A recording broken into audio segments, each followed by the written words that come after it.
We've heard Jonathan Gannon's thoughts twice. We've heard Jacoby Brissett break down the final play. Now we hear from offensive coordinator Drew Petzing his thoughts on not spiking the football at the end of regulation. And, of course, that 4th and 4 ill-fated throw to lose the game against the Jags. Plus, is a key defender bench, Johnny. Yeah, it's the Drew Petzing Power Hour. Prepare yourselves. Plus, why not even Jonathan Gannon can afford a road loss against Teddy Bridgewater. PHNX Cardinals starts now.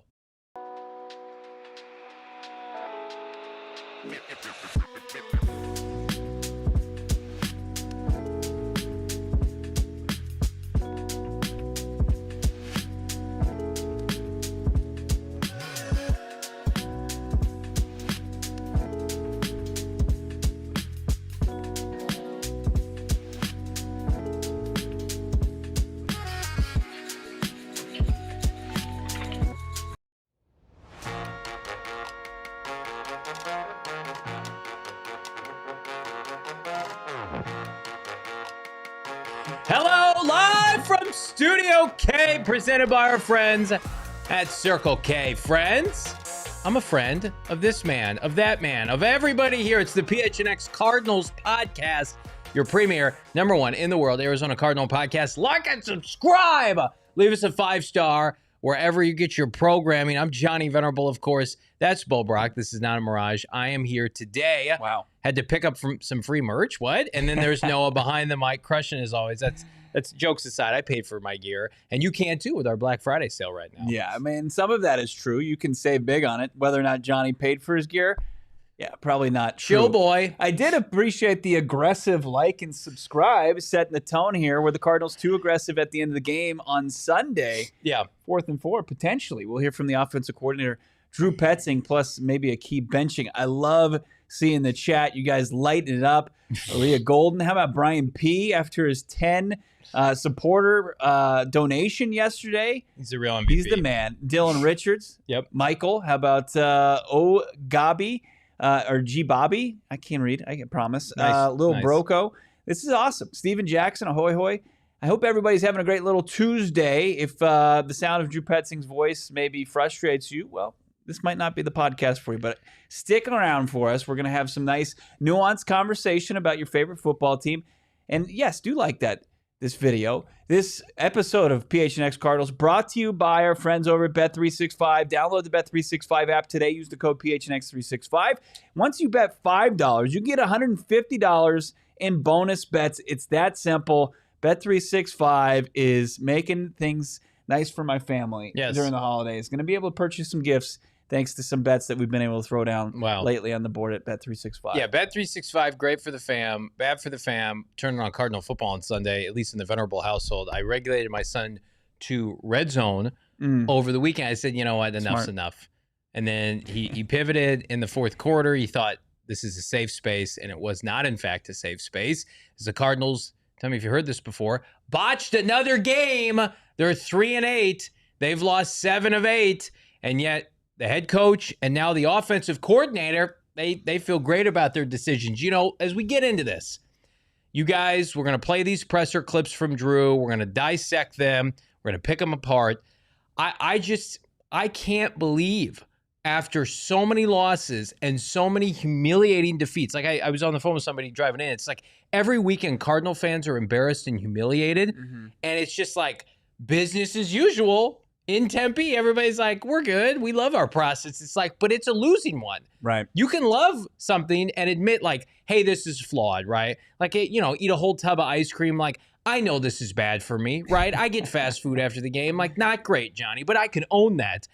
Own 4th and 4. Own not spiking the football, because it makes things worse when you don't have a resume and a history of, I don't know, pressing the right buttons, and then losses ensue. But they're defending everything today.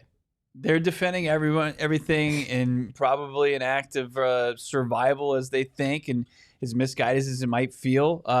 Protecting everyone involved and not trying to throw anybody under the bus. But it's coming off maybe a little bit disingenuous with people who have who watch those plays. What's up, Deb? What's up, New Jersey Cardinal? Thank you for joining us here live on PHNX Cardinals.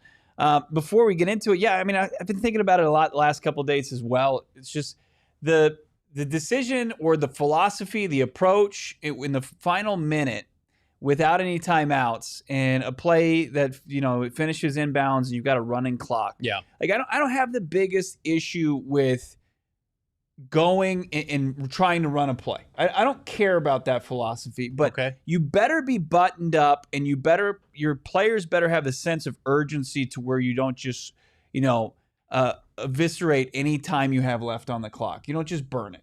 And that's what happened on Sunday that really kind of took them out of the opportunity to get 2 plays before having to kick the field goal. And that's the biggest issue for my money there. You didn't like how everybody walked nonchalantly? Yeah, they were just kind of chilling, going up to the football, and nobody had any kind of true sense of urgency. It didn't feel like there was one out there. And just reading up about it and seeing the approaches and trying to get the defense off balance and not letting them like really kind of huddle and try to create those one-on-one opportunities, like that's good in theory. But when you don't get up to the football and you really kind of torpedo your ability to get an extra play when there is the opportunity right in front of you, that's an issue. And that's how, like, that's on your preparation. That's how you get down the field. So like and then you think about the path of least resistance. Like if you are a football team and you've only won as many games as the Arizona Cardinals have, then like you might want to rethink that, because if they do spike that football, nobody takes issue with it. Nobody takes issue with you burning it down, because it doesn't matter in that situation. You just need 2 plays before it's 4th down and you're kicking the field goal anyway. Like the optics of it, to maybe save yourself a little face, that's what the spike to me represents more so than like them and their approach. It's like you heard Jonathan Gannon, though, like what was that last week? He's like, I don't care about like keeping games close. I'll get blown out if I have to, if it means like, and they're very stubborn. Yeah. Like I think that's a word that I think you can use to label this regime. There's a stubbornness. There's an inability to evolve. Mm-hmm. There's an inability, like, you and I were having a conversation on the way home from the game on Sunday, and like Bo and I aren't going to sit here and like demand players be released or whatever, but like Elijah Higgins, and we talked about this, has been a huge detriment to what they're doing the last 2 weeks. Yeah. And like you could cut him, you could bench him, you could make an example out of him. Same thing, DeMercado, and you don't. Right. And it's almost like you're allowing players to operate this way based on your leadership. Players are walking, not running, with a game on the line to the line of scrimmage because they're not concerned that their ass is going to be chewed out when they go to the sideline. DeMercado fumbles that ball. Michael Wilson, who owned up to it like an adult today, came out and said, like, I should not have spiked that. It was a lapse in judgment. Michael Wilson's owning up to that. But, like, that's a direct result to the lack of urgency. They're just not a buttoned-up team. And you've had 3 years, and you and I have been stalwarts and flag bearers for this organization culture shift off the field, right? Does that matter when you're not buttoned up on the field? Right. Your on-field culture right now speaks to losers in the fourth quarter, blown out in the division, making key mental errors. I don't like, people got up in arms about paying for food at the facility. That should never happen. But like, that's the win from this regime right now. Hey, they're not paying for food anymore. Hey, they're getting a new complex built. Hey, the nutrition program's better. Hey, awesome. That's great. Can you win a game? Right. Can you not be an embarrassment? Can you not blow a fourth quarter lead? They are too smart for their own good, too stubborn for their own good. And again, like we're going to talk about this later with Nick Rollis, like Jonathan Gannon, we spent all show yesterday with it. Jonathan Gannon, flag bearer, more like Paul Bear, baby. Jonathan Gannon is going to be taken down by his offensive coordinator. And here's the unfortunate part, because now I want to get to these Petzing clips. Sure. Jonathan Gannon thinks he's protecting Drew with these comments, this charade, what's going on. You're not protecting Drew. You're exposing the rest of your staff that we think highly of to being ousted in January. Right. You can either fire Drew, or you can have Drew potentially make everybody else expendable if the whole staff gets blown out, if you're, 3-14. Israel Wilford and Justin Fry and everybody else. All those, Drew Terrell, everybody. All those people are getting canned if you get canned. But you want to protect Drew Petzing for what? It's not helping you.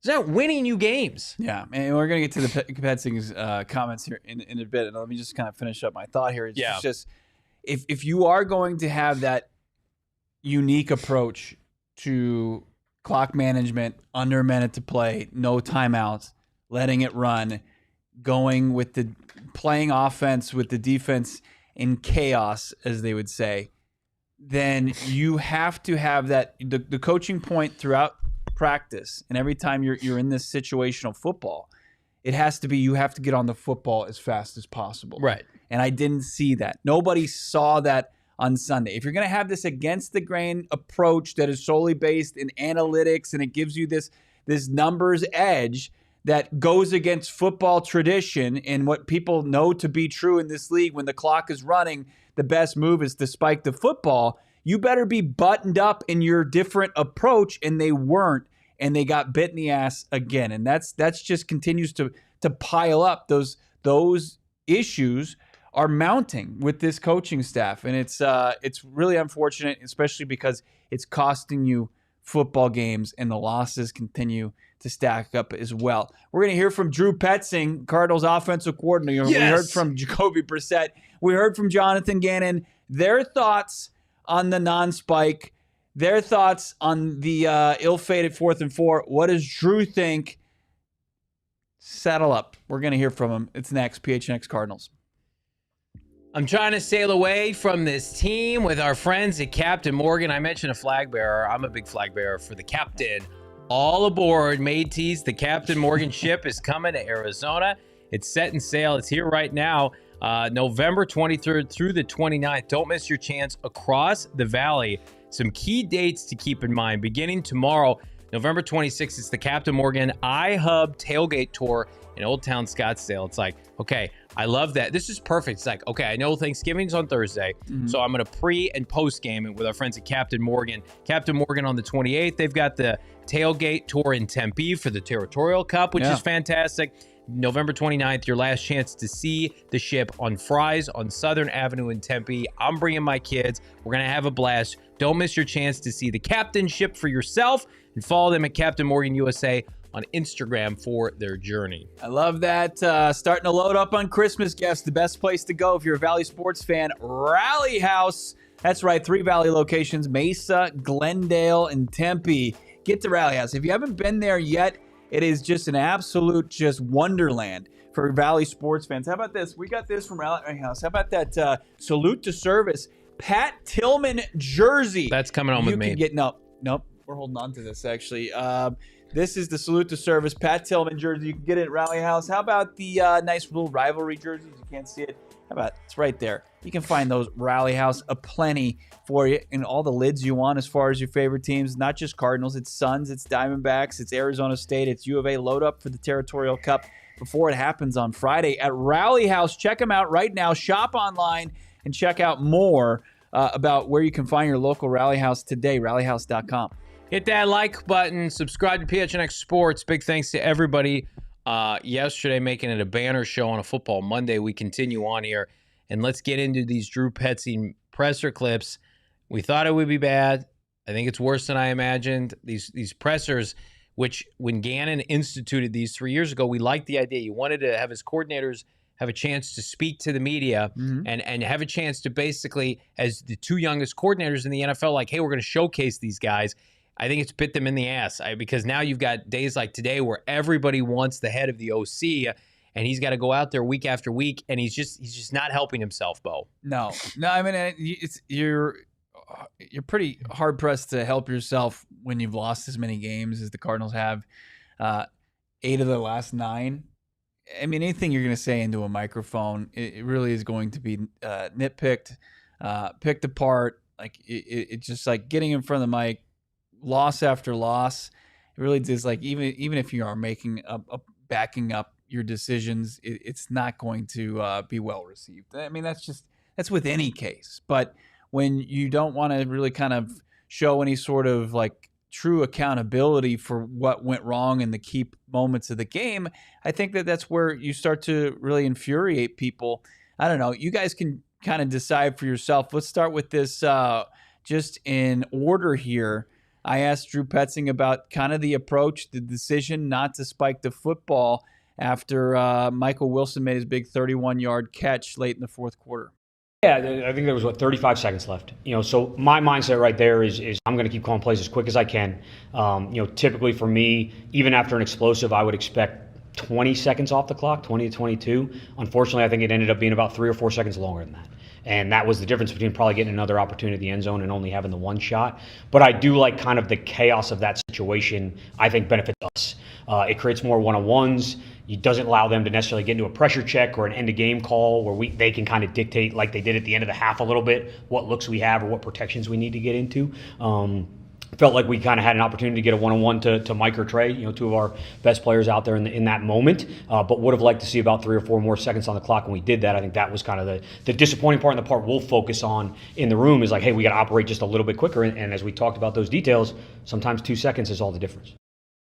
2 seconds was all the difference there. Yeah, I mean, he had the same sort of point that Jonathan Gannon made yesterday, they're not going to disagree with their approach. At the time, they wanted to see more sense of urgency from their offense, getting into the line of scrimmage, getting into the play. And if you go from, instead of having, 6 seconds left? Or no, before that, it was it came down to 6 seconds left. But I think they had like 12 seconds 12 left. seconds left.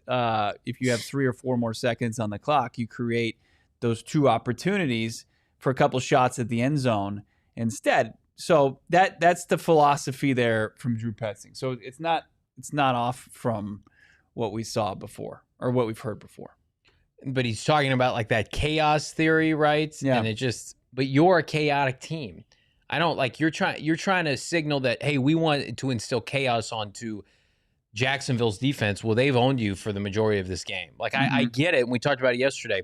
If it's a shootout and you're dominating and it's like, it's Joe Burrow versus Josh Allen or whatever. It's like we're trading, haymakers here, and the last team with the ball is going to win. It's like no one thinks that you are functional enough offensively to go down and just like, hey, when's the last time they've scored? Everybody ask yourself this. Think back to this year. Think back to last year. When was the last time they scored on a first down play in the red zone? I'm going to go with never. I don't remember ever seeing that. It's like, hey, first down in the red zone. Hey, first down, it's 1st and 10 on the 7, on the 8, on the 12. They never score on first down. Like, you need multiple downs. Guess what? Because you're not very good. You're not very good at your job. You're not very good at calling plays. You're not very good at keeping your team buttoned up. I think your players are more skilled than we give them credit for. Clearly, we're seeing that with Michael Wilson. But it's like I have no confidence that, hey, Drew Petzing only needs 1 shot to get this done. Now, I think, most fans of this team, 99% of them would say, like, yeah, that's a losing proposition. You need at minimum 2 to 3 shots. This is one of the worst red zone teams in the NFL dating back to week 1 last year. Why on earth would you think, like, hey, we're going to embrace the chaos? The chaos is you looked foolish doing that. Everybody looks dumb as a result for cheering that on, and then you lose in overtime. That's the chaos associated with this team. You've got players spiking the ball with under 30 seconds left. You have no timeouts, and you yourself didn't think, hey, let's collect ourselves. You've got Kelvin Beachum, and Trey McBride, and Jacoby Brissett, leaders on your team, just nonchalant walking up to the line of scrimmage. Like, Cardinal fans care. It would be nice if you cared, and you gave them a reason to care instead of doing the opposite. Like, the biggest problem, Bo, with this regime right now is they are giving off these vibes that they do not care about what's happening on the field in terms of wins and losses. I know they do. I know that's a ridiculous theory. Right. But, like, they're nonchalant, and the arrogance that comes out in combination with, like, other franchises that are crushing them every week. We were joking about this before the show. Like, Mike McDonald's getting asked about, like, what would you tell an aspiring coach? And he gives this really eloquent answer. And you've got people around the NFL. It's like, hey, we're buttoned up. We do everything well. We're going to take the time. We're invested in fans. And on the flip side, Cardinals like, we're losing, but everything we're doing is working, even though it's not. And that our rationale is to support that. I mean, it's utterly ridiculous. I've covered this team for a long time. I can't remember anything like this happening.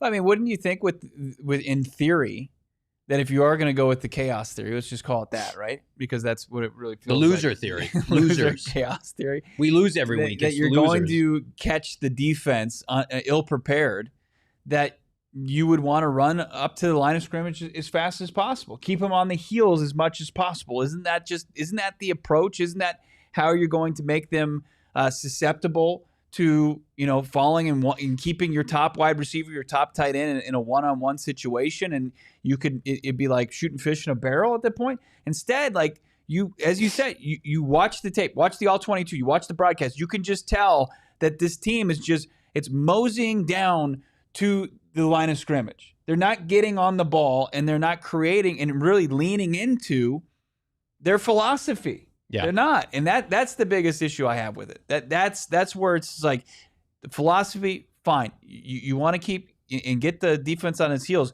but your approach to it is wrong, so it's not even going to be as effective as you want it to be. You guys are just like a sloppy product, like an undisciplined, sloppy product. You look like a high school team. And there's been admissions to that from both the head coach and the coordinator.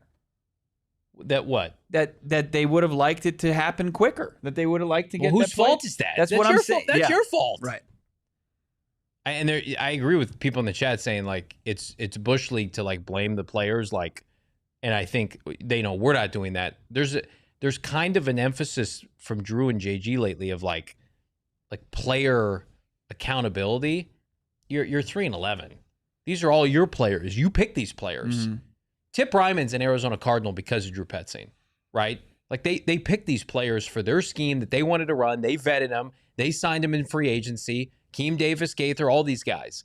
It's like, okay, now your responsibility is to get the most out of them, and it's the opposite. Well, yeah, I mean, just think about what next year is going to bring inevitably. Like, this is a team that has 51 players that are going to be under contract beyond 2025. Sure, there's going to be like Jonah Williams is going to be here. Jalen Thompson. Yeah, like there's guys like Justin Jones who are under contract, Bilal Nichols, that they're going to be able to cast off. And yeah, key position, Kyler Murray. But you're probably going to you're going to be hard pressed to find a team that has,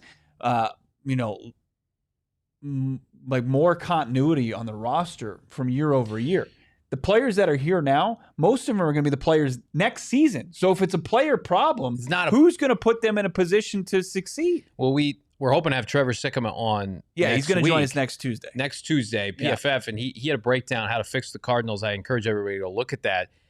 And like Trevor's pretty tapped in. He remembers all these draft prospects, so I think it's easier for him. The general consensus from him and people around the league is like the Cardinals have way better talent than they're showing. Mm-hmm. Why is that then? Like the kind of the Gannon reputation after that first year and a half, it was like, hey, they're overachieving. We use that word a lot. Hey, you're overachieving. How are they winning some of these games? How are they competing in some of these games? Hey, they're tough as hell, right? Now it's like, hey, you have all these players, second, third, fourth rounders, first rounders, free agents. It's like, yeah, you're regressing. The product is eroding. And again, I don't know. You how many corners do you need? How many safeties do you need? How many offensive linemen do you need? Jacob, you're right. It's bad coaching. They're not a well-coached team right now. I would say that to Jonathan Gannon if I saw him. Like I hope that JG, turns it around and we have a chance to connect with him this offseason if he's around. But like I think you are being disingenuous to say anything other than like, yeah, the Cardinals are a poorly coached team, and they've had some injuries, but nobody's roster is perfect. And we're going to talk about later in the show. They're going to face Teddy Bridgewater with no Mike Evans this weekend. If you lose to that, that's the point of no return. Right. It honestly is. Yeah, it would be tough. But what we've already endured this season, it would be kind of more in line with that. Be on brand. Yeah, it would be pretty on brand. Yeah, it's as far as like just what's preached from this organization as far as, the attention to details and in tough spots in the face of adversity, being able to take the arrow in the forehead, as Gannon says, and look at yourself with a very critical eye. That's where my biggest concern is. It's like, I don't feel like that's happening deep enough, and that there's enough people pointing to the real issues at hand. Right. No, they are staunchly committed to the same things that they've been preaching for 2 years. They're not getting results. They don't know how to adapt. It's a coaching staff that, like, the best coaching in the NFL, you just see adaptability. You see guys make a shift. Like, Bruce Arians won with Drew Stanton. Like, they're just there are the elites in the NFL that can make it. Kevin O'Connell, is taking the chin this year. He's won games with Carson Wentz. He won games with Darnold. Like, the best coaches in the NFL. What Robert Saleh is doing right now. Like, I know nobody has an appetite for another defensive coach right now. But go look at Robert Saleh is beating teams with the 49ers second and third stringers. Mm-hmm. Like, Dave Canales, who, by the way, has a better winning percentage than JG, like, Robert Saleh embarrassed him last night on Monday Night Football. It's like, what do you do when the deck isn't full? But I think that's also an excuse. I see some people in the media here locally say, well, they've got some players injured. Like, give me a break. They chose Jacoby Brissett over Kyler Murray. Like, that was the decision they made. And they wanted to run this offense with Jacoby, and that's fine. Like, but you had to win games, and we talked about that at the time. I love James Conner. A 30-year-old running back should not be the difference between your 8-3 to 3-8. All your defensive players are for the most part healthy. You haven't been ravished by injury. Like, a guy misses a game here or there. Your offensive line's healthy. Your playmakers up until recently with Marvin been healthy.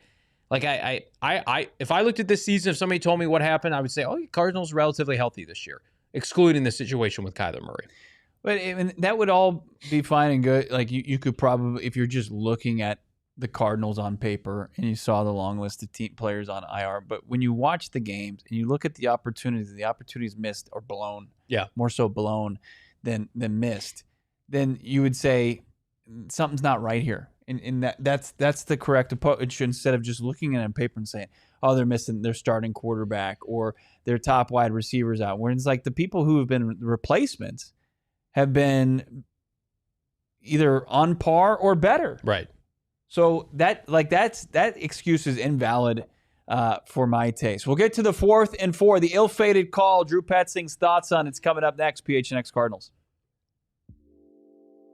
I'm going to pig out on Thursday on Thanksgiving. I'm going to eat all the gluten. I'm going to eat all the desserts because I've earned it. Because I've been, I've earned it because I've get lean and mean with our friends at Factor Meals. Factor Meals choose for a wide selection of weekly meal options, including premium seafood like salmon and shrimp. They've got so much good stuff. For the first time, try Asian-inspired meals with Mediterranean diet options, also bold flavors infused and influenced by China, Thailand, and more.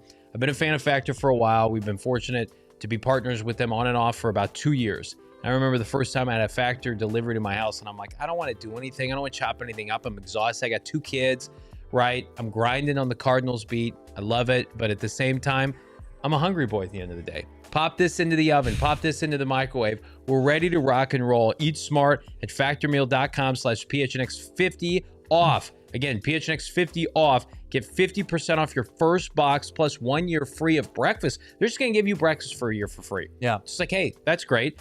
Do it right now. Offer only valid for new customers with the bonus code. Qualifying auto-renewing subscription purchases. Again, get it right now. The bonus code, I promise you, PHNX50 off is going to be the best holiday gift you can give somebody this year. Love Factor. I do. Sometimes I get jealous that you get the reads, but I like to get to talk about my friends over the husband and wife law team. Yes, sir. Mark and Alexis. Mark, lighten it up. Getting people fired up each and every day on the company Zoom, which is on their Instagram account on a daily basis with a little song.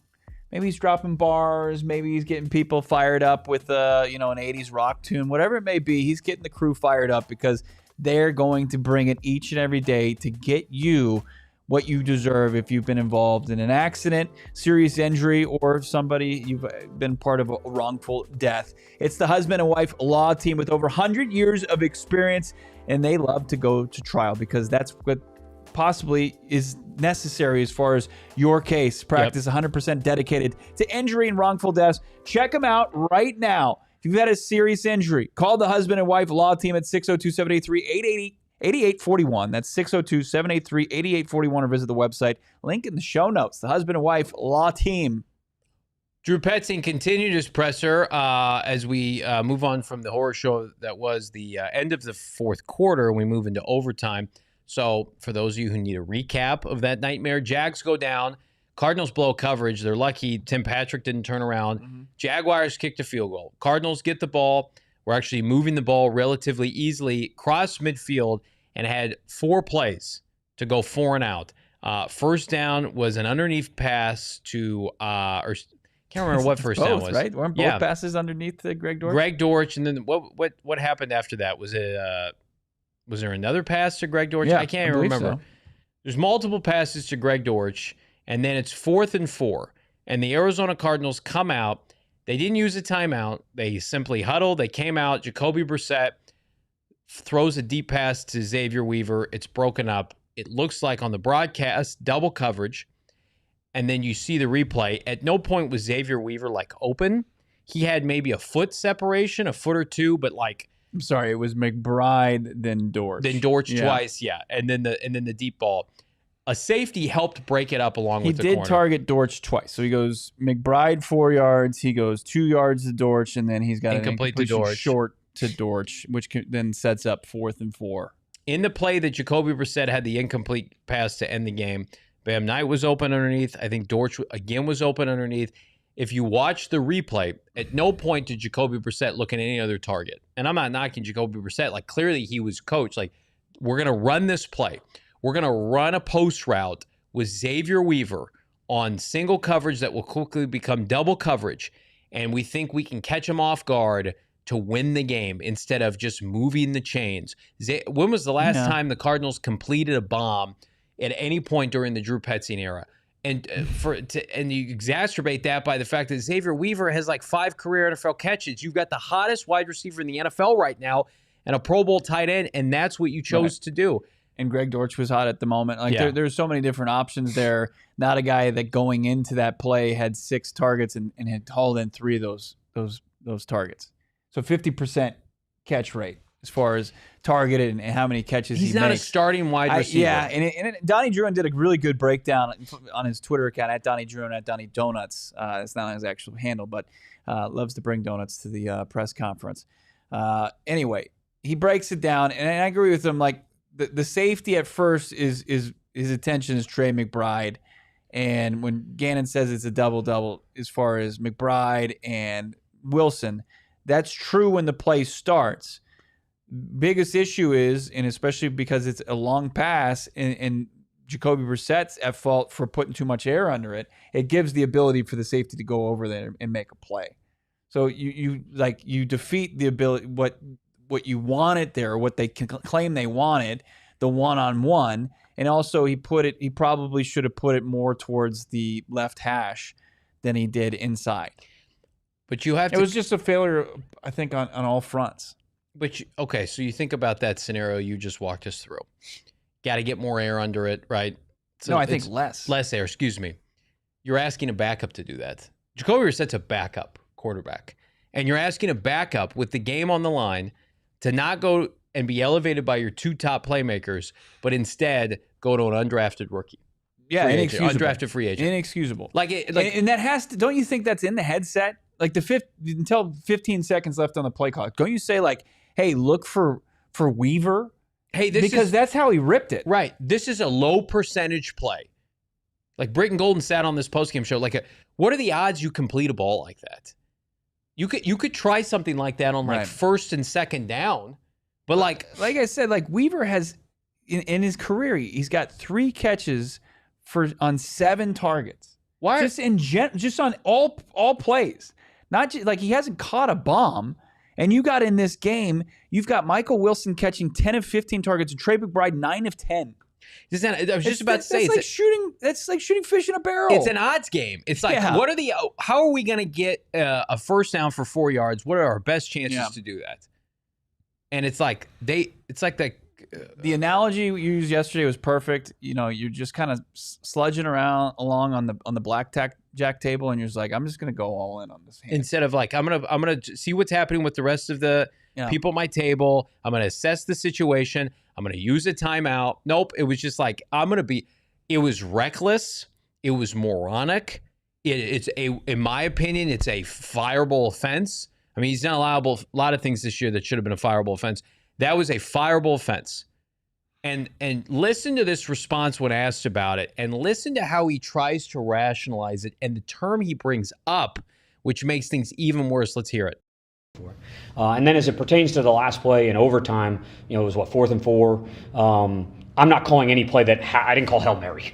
It's not like this is just a chuck it to the end zone. We're going to call plays, and depending on what coverage they play, that's going to dictate where the ball goes. I mean, there's guys underneath, there's guys running shorter routes based on the coverage they played and where their safeties were. That's where the ball probably should have gone. A great opportunity to go win the game in that moment, which I was excited to see that ball go up. A lot of contact and didn't come down with it, and that's the reality of the game. But I think that's true with a lot of third downs. Even if you look at earlier in the game, like the one Mike caught for the big play or got the penalty and almost caught for the big play, there's guys underneath, there's guys deep, there's one-on-ones. We want to give the quarterback options and attack coverages and personnel that we think we're getting. Doesn't always mean we're going to get the exact look. When we do, the ball goes certain places, other times it goes others. I mean, this was a team where they just wouldn't even throw deep for like the first 5 weeks of the season, and now it's like the game on the line with an opportunity to just maybe safely check down and live to see another series of downs. Like hope sprung eternal while that ball was just floating through the air, and you're just like, I got excited when I saw it up there, like a little kid just like mesmerized by the ball in the air. But like how that usually pans out. It's a, like Britton said, it's a low percentage play. Like how could you like that? That you're resting your ability to maybe survive in advance as a staff, like make your case to stick around, and you're just like, I just love going for broke when there was safe plays left on the table. It's you're coaching like you have nothing to lose, but you have a ton to lose. Yeah. You're losing this fan base every day. You've lost them. You've lost this regime. I'm going to include Gannon on this as well. Has lost the fan base. Now Gannon could have an opportunity, we think, next year to try to win people back. Drew will not be back. This is like that. This is embarrassing for the Cardinals. This is embarrassing for everybody involved. That like universally that play call is panned, and now you're trying to rationalize it. I mean, like Jacoby didn't go through his progression because he was told like rip it to Xavier Weaver with the game on the line. I think I have thought consistently that Drew would be here until January, and then we'll see like how they spin it, because the optics, I guess, for Gannon matter. Like I want to make sure we take care of my boy. If the Cardinals lose this weekend to Tampa, and they lose to Teddy Bridgewater, and I want to talk about this around the corner here, and the offense underperforms, I think Drew Petzing gets fired on Sunday night. I think ahead of the bloodbath that is the Rams game, D'Amico Ryans in Houston, losing to a Tampa team that has not played well defensively, that's missing play. You talk about a team missing players. They're missing Pro Bowlers everywhere. If the offense, couldn't you just see the Cardinals flying out east, early kickoff, the hangover of that in overtime, and they just lay an egg, and it's like they score like 7 to 10 points. That to me feels like we're on a collision course with that. And then I think at that point, although I felt this way like 10 other times this year, Gannon just has to pivot like that. This is an embarrassing display. I'm embarrassed for Jonathan Gannon. Like he is enabling this. That is an No, play that answer one more time. This is the worst bite of the year. We found it. This is the worst soundbite of the 2025 season. And then as it pertains to the last play in overtime, it was 4th and 4. I'm not calling any play that I didn't call Hail Mary. It's not like this is just a chuck it to the end zone. We're going to call plays, and depending on what coverage they play, that's going to dictate where the ball goes. I mean, there's guys underneath, there's guys running shorter routes based on the coverage they played and where their safeties were. That's where the ball probably should have gone. A great opportunity to go win the game in that moment, which I was excited to see that ball go up. A lot of contact and didn't come down with it, and that's the reality of the game. But I think that's true with a lot of third downs. Even if you look at earlier in the game, like the one Mike caught for the big play or got the penalty and almost caught for the big play, there's guys underneath, there's guys deep, there's one-on-ones. We want to give the quarterback options and attack coverages and personnel that we think we're getting. Doesn't always mean we're going to get the exact look. When we do, the ball goes certain places, other times it goes others. It's good that he didn't call a Hail Mary play on that. That's comforting. It's bad when you have to rationalize, well, guys, it wasn't actually a Hail Mary, even though it looked like a play with zero chance to be converted. I mean, but yeah, it was. Xavier Weaver, who's never had a catch over 10 yards in his life, is about to just go DeAndre Hopkins style against the Buffalo Bills and snatch a ball out of the air. We know your personnel, Drew and JG. Like this isn't 1969 where you read about the NFL results, box score in your local newspaper, where you listen over the radio. Everybody has access to everything now. We can nitpick it. We can pick it apart. Sometimes we do it to a fault. You can't sit up there and lie to people. Like, it was a terrible call. Own it. Effing own it for once and say, not a good move on my part. Should have had a higher completion percentage play. Like, at this point, and here, like, if you're Drew Petzing, you want to work in the NFL again, you gotta show that to people in the offseason. You got to go to wherever Kevin Stefanski ends up, and you're the tight ends coach. You got to be able to show, hey, what happened last year? 4th and 4. They're going to nitpick all that stuff. Yeah. You think that's going to look good on you? Like, I'd be trying to cover my ass right now and just be like, hey, I made a mistake. I own it. I'm going to pivot.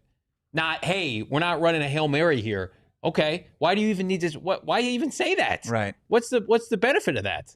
Well, there's such an appreciation, or they talk up players who are willing to take the arrow in the forehead.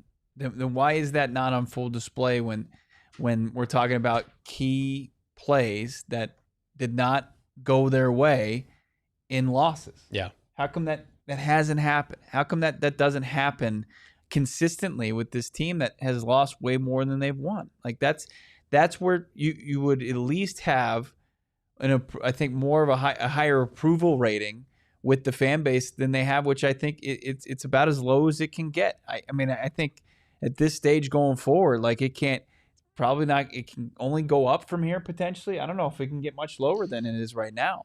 I mean, I think you're going to get a bump when you fire Drew in January, but we got 6 weeks to go. Like, this is my rationale for, like, we believe as we sit here today, like, Jonathan Gannon is safe, and people think that that's ridiculous, and I can understand your thought process given the winning percentage.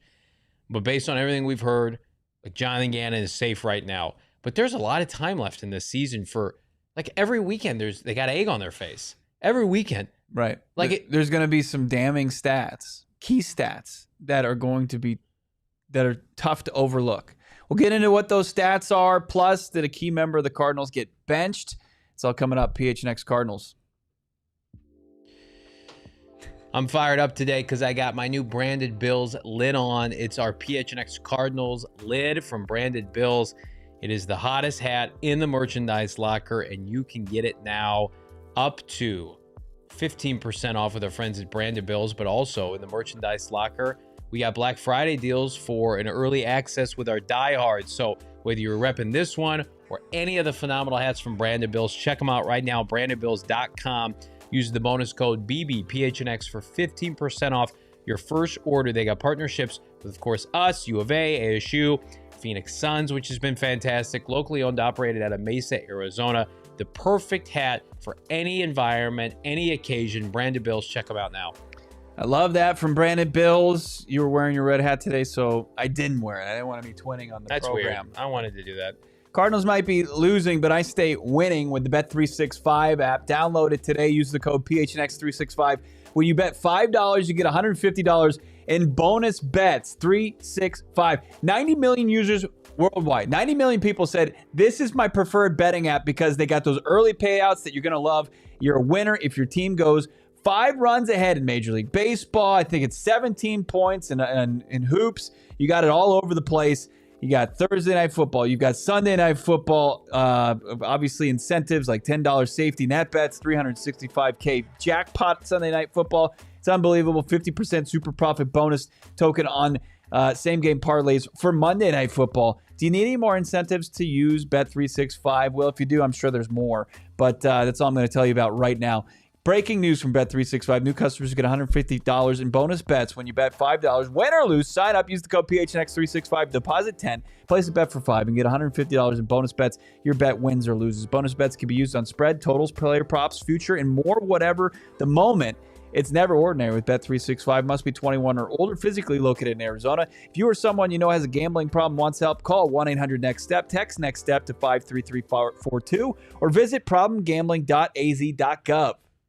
Arizona Cardinals take on Tampa this weekend. Bet365 has the spread right around 3.5. That tells me that they believe the Teddy Bridgewater is going to start for them.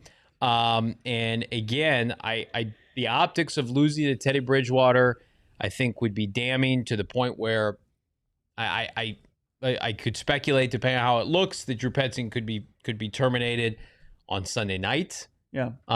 It's an early kickoff. I also think, we're confident Gannon's going to return, and I know he got reassurance as well, but I mean, there's still half the season left when that happened, and since then you've lost in embarrassing fashion to multiple division teams, and then now also you blew a game where teams were 50-0 when they had those kind of takeaways and that kind of results. You did not. So it is a key stat. I mean, think about what you could put on the tombstone of this season. 50-1, right? Yeah. You're going to lose. The Titans game. You're going to lose to the Titans, who are not going to win a game this year. They're going to have one win all offseason. And that was the Cardinal game. Yeah. You're going to go 0 in the NFC West. And then you're also going to be a team that has potentially one home win if you lose out. I mean, there's just I was of the mindset for a long time, Jonathan Gannon will be safe no matter what. Mm-hmm. And part of me still believes that. I don't know if he survives 3-14. Yeah, 3-14, and then at that point it would be under 20 games under 500 in 3 seasons, which is an eye-popping stat. Just and then you've got, I think, key players that you brought into this organization. You can't definitively, say who they are or say that they're a huge success.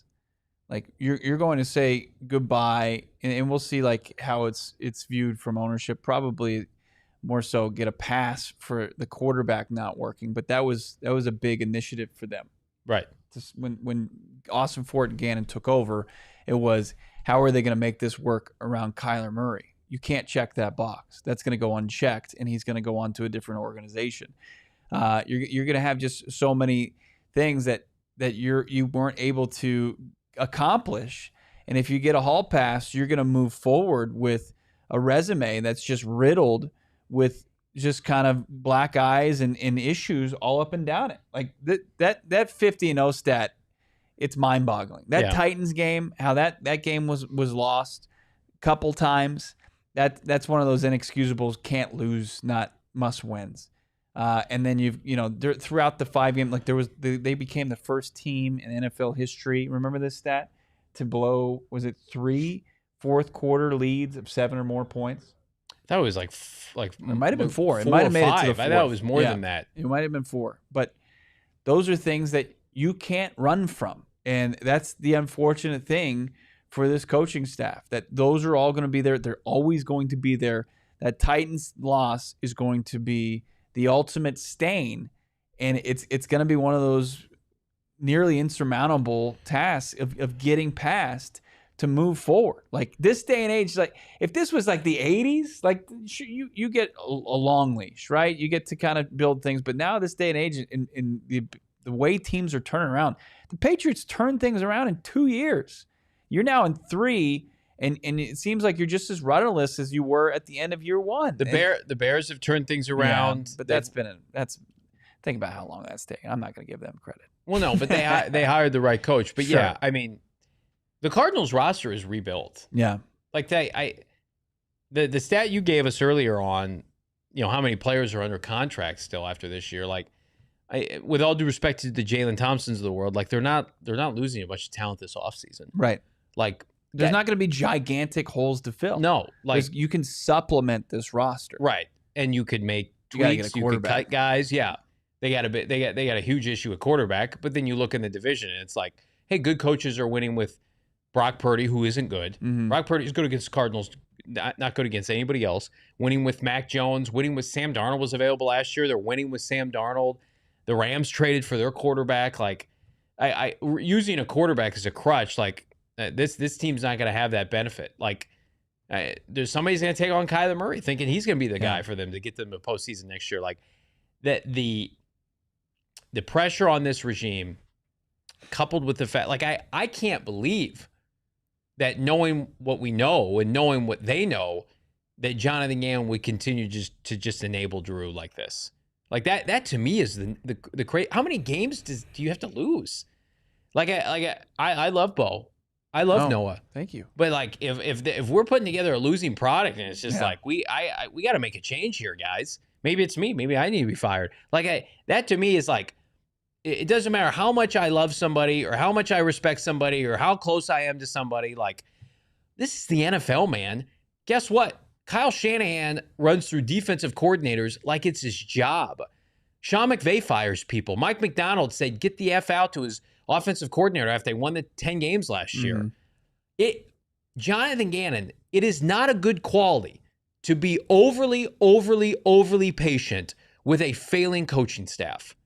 It's going to cost you. I can't believe somebody in his personal life, his manager, his like people in his family is just like, hey man, like, you got a shot to do this. You're a defensive coach. This might be your only shot. Mm-hmm. You've got a record now that's difficult to stomach. Why are you enabling this guy? Right. It is. Matt Eberflus, at least, like, he ran through offensive coordinators, and we know for a fact that Gannon did not want to become like Eberflus. Right. That Eberflus was his mentor, and he said, I saw him run through OCs. I don't want to do that here.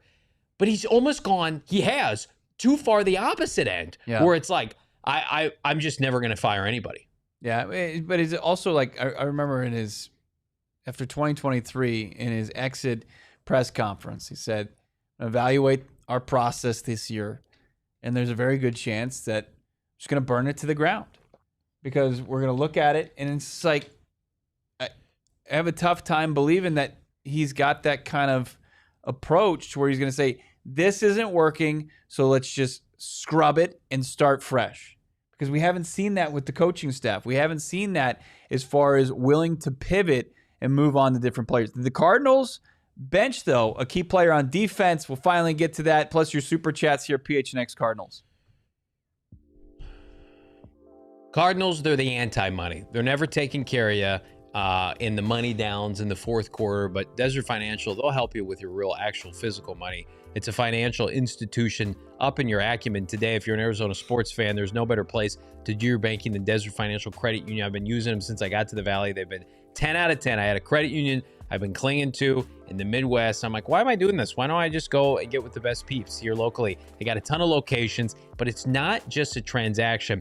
They've got financial solutions with their immense team that are helping real life people like you, like me, like Bo, like Noah, achieve our financial goals and dreams.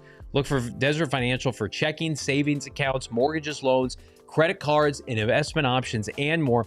Join a credit union that's committed to giving back to the community and sharing success with their members. When you open up a free checking account online, they're going to hook you up $200 in bonuses. Get started by visiting desertfinancial.com/200BO to get going. Love that from Desert Financial. Also love this from APS. You hosting people this holiday season. Maybe just a little bit later this week, you're going to have a house full of people. So you're going to have to kind of ride that thermostat, right? Well, no longer, because you can get a smart thermostat for as low as $0 from our friends over at APS. Not only is it going to help you not have to run over and kick the AC down just even further to accommodate all those people so they're not sweating it out at the Thanksgiving dinner table, but also it's the efficient way that you can save money. It's energy efficient. Check it out with the smart thermostat you can control from your smartphone. Do it with APS. Check in on this huge deal where, of course, you're going to have to pay shipping and taxes, but that's a small fee to really kind of save a lot of dollars as far as your energy costs. APS can help with you when you upgrade with the smart thermostat. Cut costs year after year. APS customers can get that new smart thermostat for as low as $0 at aps.com/sale. That's aps.com/sale. Shipping, taxes not included, and other restrictions apply.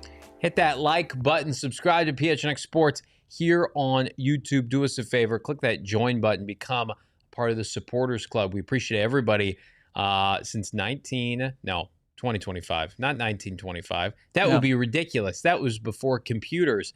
For the real ones right now, become a member. If you see folks with the green text and these sweet-ass emojis, that's how you become a member. And in all seriousness, we're going to have member-only streams and videos this coming off-season. So you want to get signed up now to maximize on all those benefits. Join the PHNX Supporters Club since 1925. Get your decoder pin out and decipher whether or not Drew Petzing should be fired. Oh, man. Was Max Melton benched on Sunday? Max Melton played 15 snaps defensively.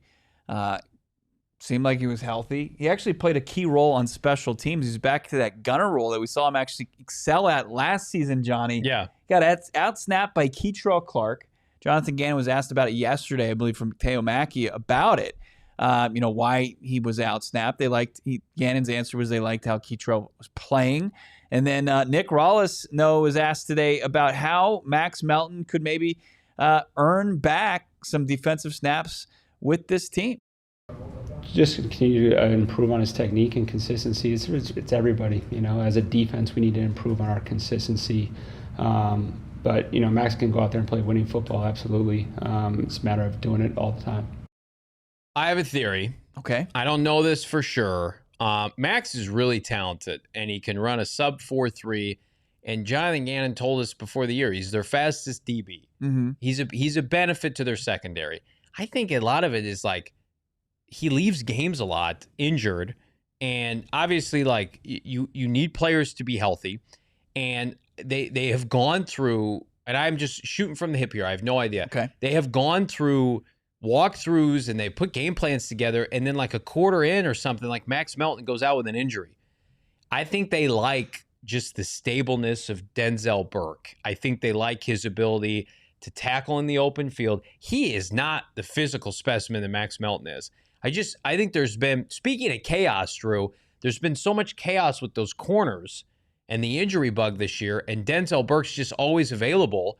And he, by the way, I think he's about the same age, if not older, than Max Melton. I'm sure they just like the calmness that he's brought to that position group, because Max, it's just been erratic whether or not he's been he leaves game. How many times is Max Melton questionable return with such and such? And that's not Max's fault, but I think they probably need to see him be healthier and then thus be more consistent. But I think he's a really good corner. I'm surprised by this. I think that's a fine theory in speculation, right? Okay. But then why play him on special teams like they did? Well, just because he was key as far as Matt Hawk and the punting game having its best performance on Sunday. Yeah. Max Melton firing down the field like he did, it was good. If you have a guy that's oft injured, why are you putting him on, special teams where guys are getting nicked up all the time? I just think that before we can trust you to be a part of the secondary maybe every week, I don't know. I just feel like every time I watch the Cardinals, he has to leave the game temporarily because of an injury. Maybe he can't be outsnapped by Keitrell Clark. There's no I won't accept any reasoning behind that. Well, we're accepting a lot of Garrett Williams and Denzel Burke played 100% of the snaps on Sunday. They were out there the entire time. Denzel Burke is starting for this team moving forward. So what if Will Johnson, if we are fortunate enough to see Will Johnson return this weekend on the road against the Bucs, Will Johnson and Denzel Burke and Garrett Williams, I'm okay with that. But when it continues to pummel the 2024 draft class to where last game, Sunday, yeah, it sucks you got with no Marv, right? Marv's out, appendicitis. I'm not going to say, Marvin Harrison Jr. bust. I'm not going to say that. But no Marv. Darius has been playing better. Darius is playing better. But you're starting at 0. Yeah. No Max Melton, your second round pick, right? No Trey Benson. No Elijah Jones. Tip Ryman's are injured. And then you've got, when healthy, you got Will Hernandez out there out-snapping Isaiah Adams. Taylor Demerson was also not available in this game. You got 0 contributions, basically, from your 24 class yet on Sunday. Well, you sound like I'm sure. No. You sound like the coaching staff who believes we're doing our job. We're missing all of our draft picks from last year. No, your second-round pick is available, and you're not playing him. No, I can't defend that. I can't defend that. Keitrell Clark matched up in a key play in that game on third down where Trevor Lawrence just threw it in front of Keitrell Clark. They brought the pressure. The pressure was right. He had to just get rid of that. And play the ball. The rush was there. The cover was not. I like Denzel Burke. That's what the Michael Wilson play should have been at the end of the game regulation. No, we prefer chaos. We're chaos boys and girls. I don't know. I think Max will eventually get his job back. I don't think this is sustainable. You don't have enough talent. What are you doing? Don't do that. I don't like that. I don't like this from Rollis and JG. You got enough problems, man. Play your best players. I see somebody's going up, the Walker going up against Garrett Williams, giving up TD after TD. Garrett Williams also made a key, pass to break up, and he also had the pick in the end zone. Like, they could have lost that game by more. No one could get pressure when Wall left that game. Did anybody get interior pressure? Did anybody get nobody got pressure? Why is Barrett or why is Josh Sweat not dominating their offensive line? Like, why is Dalvin Tomlinson not able to penetrate up front? These are all the guys that they targeted. Like, Sweat's been good this year, but he's been inconsistent. The only time they got pressure was they blitzed Jalen Thompson, and then they blitzed who they blitzed Buddha. Like, those were the times Safeties. You had the safety. They had blitz. success with that last year too. I'm surprised it took them this long in the season to do that. They don't do anything well. I mean, that's just they changed some things up defensively on Sunday. It looked a little different. Let's keep it going, or let's get into these super chats. Chats. Dylan, $4.99. I know it's early, but Johnny, Bo, Noah, PHNX, and everyone on this podcast, I pray you all have a great and safe Thanksgiving with y'all's family. Thanks so much, Dylan. That's the best kind of super chat, my brother. Thank you. We're gonna be spending it with our families, and we're excited about being rejuvenated. Sure. Post Thanksgiving to watch a team 3-8 crumble at the seams every weekend. But we appreciate that, Dylan. I think Noah's coming over. Wow. Yeah. That's special. Yeah. I will not be over. Why? What are you doing? I have, family man responsitions, but what does the Venerable Thanksgiving look like? So I'll do a turkey. Okay. This will be probably my 6th, 7th Thanksgiving when I man my Seasoned own turkey. vet. I get Trader Joe's turkey that's already prepped and ready to go. Okay. Plug and play. Very little effort from me. And then we do corn casserole. We do sweet potatoes. I'll do some box stuffing. And then I do make pretty good deviled eggs. So we'll rep all that out. Wow. Look at him. For my kids to eat about a bite and Look be at like, that flex. pumpkin pie, I do please. kind of make a nice deviled egg.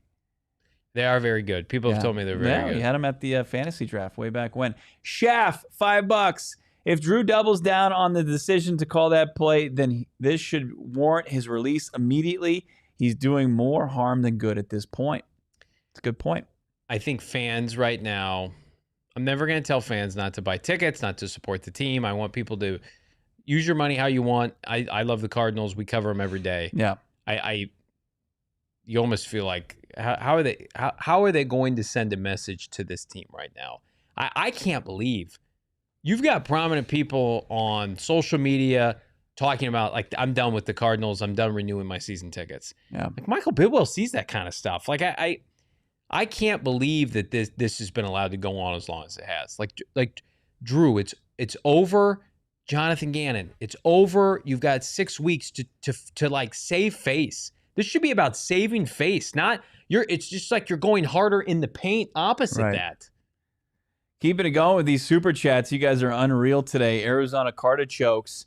The decision-making by this coaching staff, so atrocious, you got to consider that Gannon and Bidwell are trying to lose out for one of the real quarterbacks. No, they're trying to win.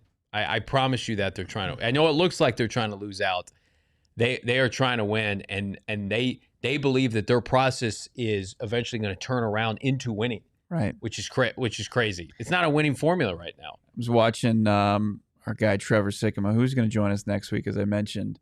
Him and Dalton Wasserman of PFF, they were doing a mock draft, and they had the Cardinals at 9th overall take Dante Moore out of Oregon. Injected. 9th, though, better get up to 2.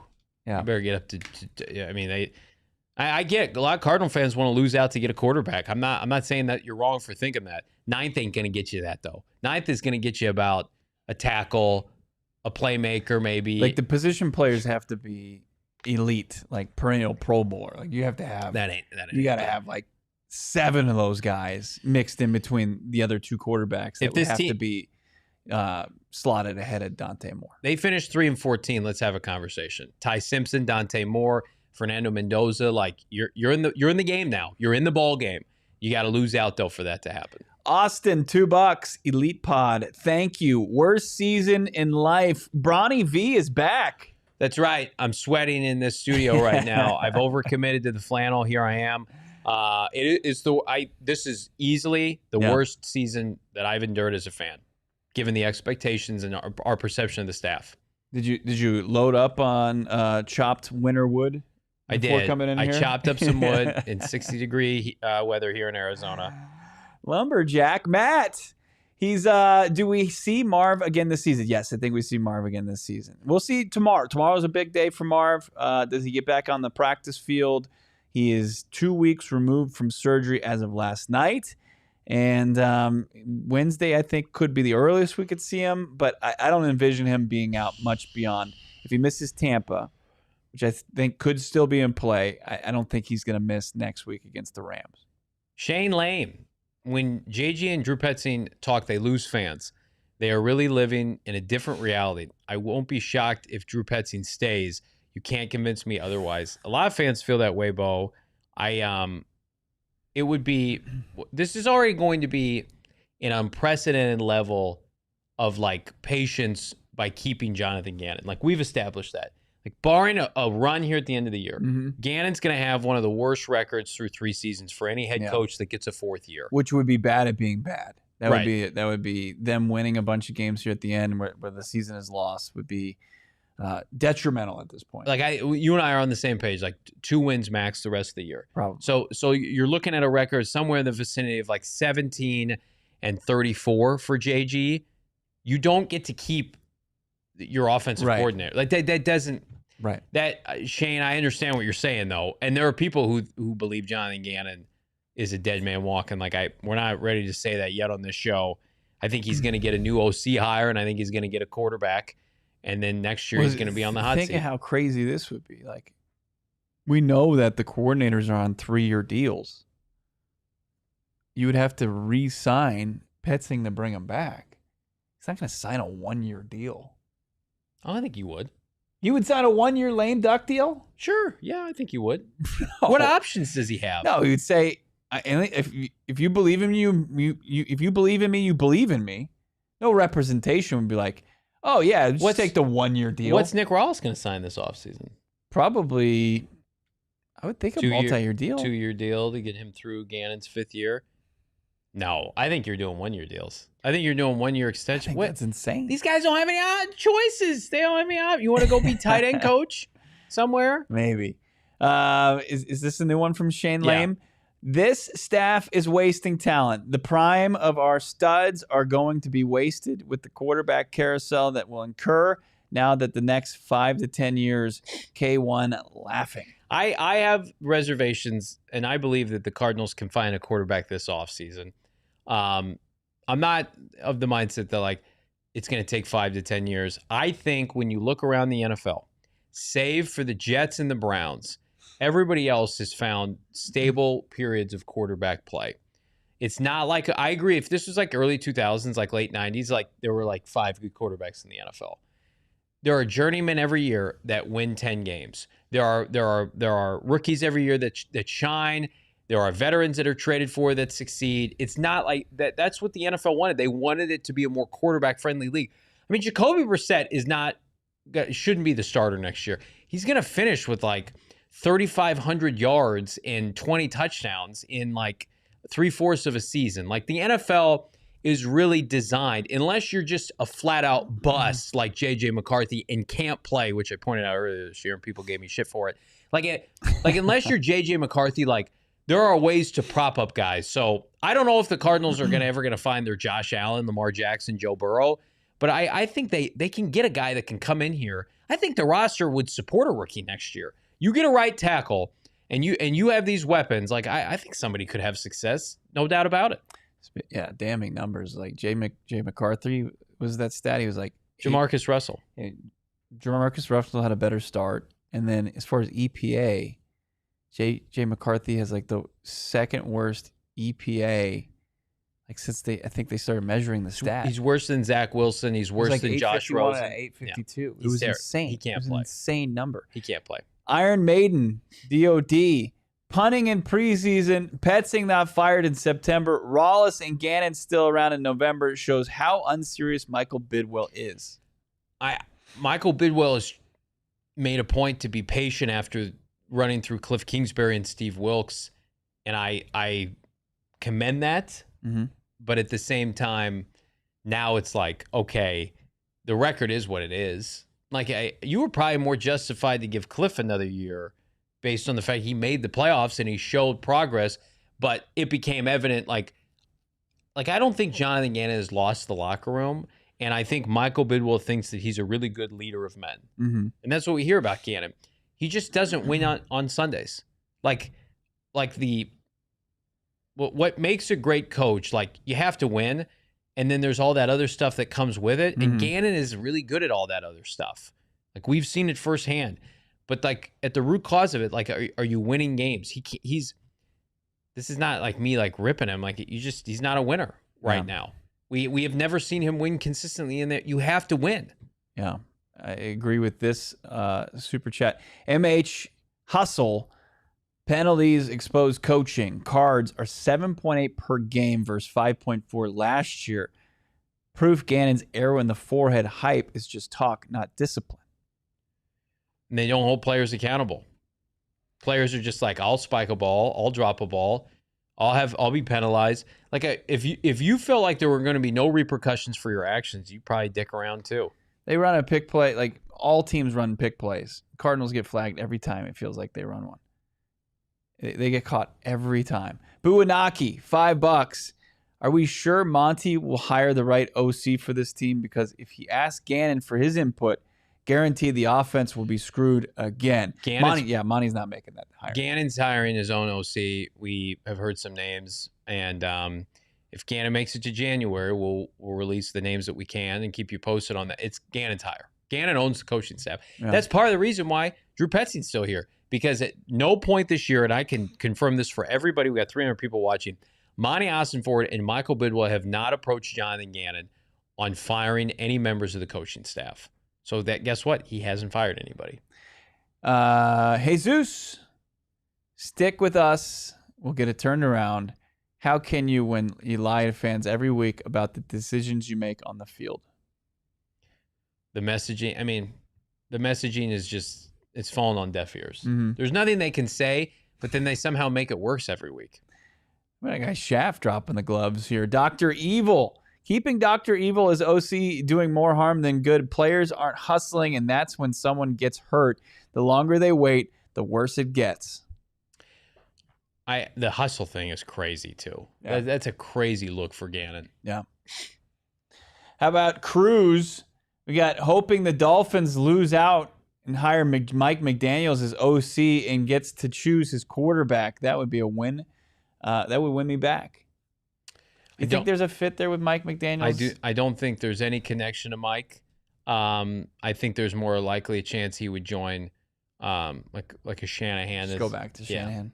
I think Shanahan's showing everybody, like, great coaches come here, I'll elevate you. You'll get elevated, and then you can go be a head coach again. Yeah, just he'll point to Robert Saleh, who's probably going to be getting into his new office as a head coach again somewhere next year. Saleh could be the OC, or Mike McDaniel could be OC for Saleh maybe somewhere.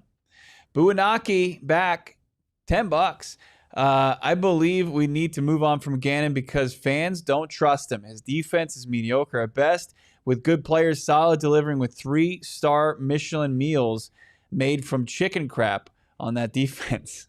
I remember when Ken Wisenhunt was retained at the end of the 2011 season. Yeah, they'd started slow, then they made a run to 500, and he was brought back. And I remember, Bruce Arians was never, jeopardy of being fired. I remember Cliff Kingsbury. Like, Michael Bidwell has never had this happen, where it's like 3 years of a head coach. That's it. It's terrible. It's getting worse, and then retaining a guy. I mean, we're in uncharted waters, I think is probably the best way I can put it.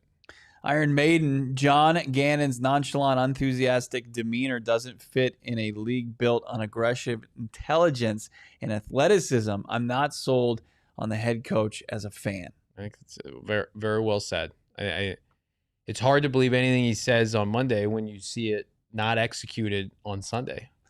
Plexes, what benefit does Kyler get by fluffing trade value when he cannot do that and get to choose where he goes when cut? If the Cardinals are able to trade him, like they're going to trade him. They're not just going to give him away.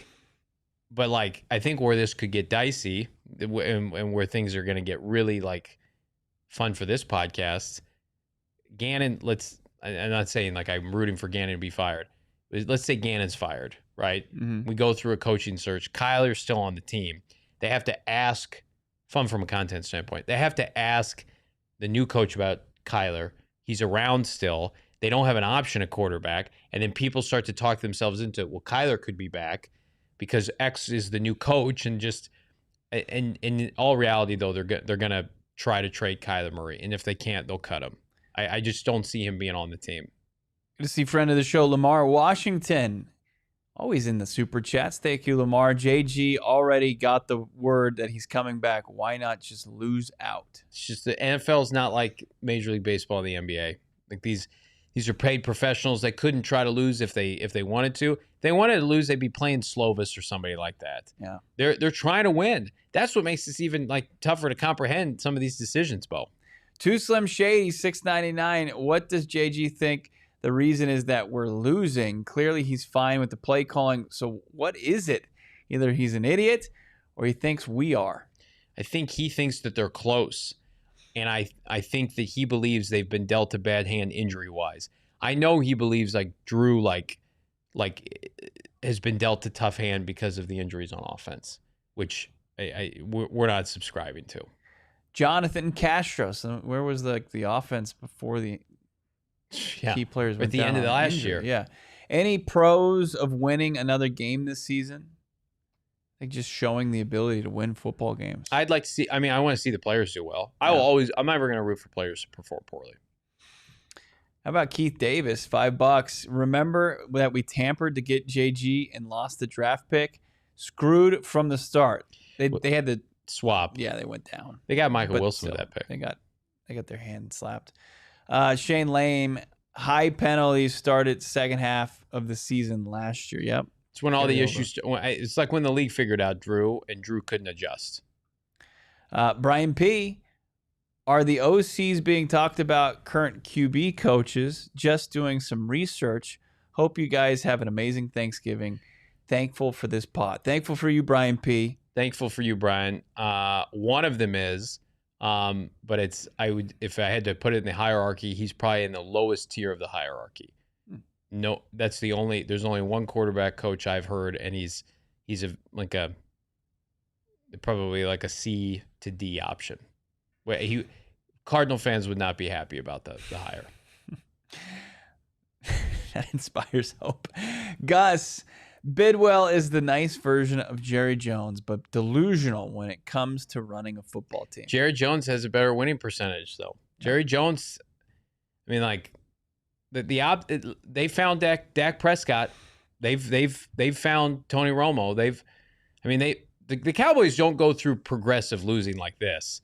Like they can't. They at least win in the regular season, right? They can't win in the playoffs, and then they'll have like every other year where they're not great, right? What we're experiencing right now is like I had somebody tell me on the drive into it. It's like the last year with Cliff 4-13, Gannon's first year 4-13 or 4 whatever it was. Mm-hmm. 4 wins, 8 wins, 3 wins right now. I mean that's a lot of losing. And then I think about like. The Cardinals, when they won 11 games, they lost on the back half of that season. And then last year, when they won 8 games, they lost on the back half. I mean, like, we have not had a period of sustained success in 10-plus years. It's been a miserable period to be a Cardinal fan. And it's bookended. Like, there wasn't success really outside of 2 years under Wisenhunt and with Kurt Warner. Owen jumping in, $10.